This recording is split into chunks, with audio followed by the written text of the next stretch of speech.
Dans cette vidéo, je vais te donner les bases de la décoration pour transformer ton intérieur. Que tu partes de zéro ou que tu veuilles juste améliorer ton intérieur, on va voir ensemble les fondamentaux. Choisir la couleur, agencer ton espace ou encore ajouter les petits détails qui font toute la différence. Et tu verras qu'avec quelques astuces simples, ton intérieur passera de bof à waouh. Allez, c'est parti, je te montre tous mes conseils pour la décoration.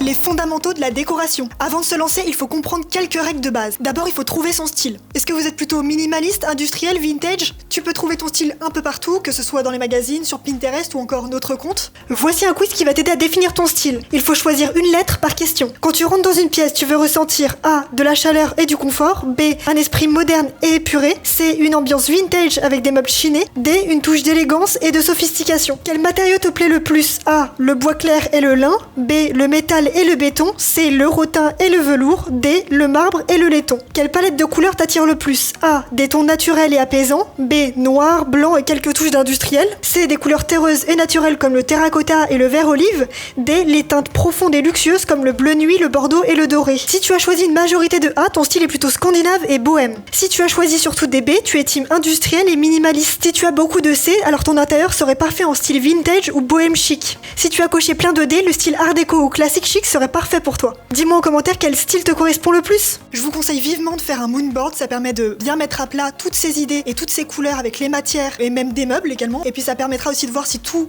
correspond ensemble et s'accorde. C'est quelque chose que je fais tout le temps avant la réalisation d'un projet client, surtout si c'est un style que je n'ai pas l'habitude. Ensuite, je vous conseille de pas mettre trop d'objets, pas trop de meubles, pas trop de matière, pas trop de couleurs, enfin pas de trop, parce que ça risque de faire étouffant et trop de couleurs, ça fait vite trop. Donc je vous conseille de pas en mettre beaucoup. Parce que l'idée ici, c'est que ça reste fonctionnel et esthétique. Pour créer un moodboard, rien de plus simple, il te suffit d'avoir l'application Canva. Tu as des modèles qui sont déjà préenregistrés et tu peux également en créer un de A à Z. Et tu peux aussi importer des images et les ajouter sur ton moodboard.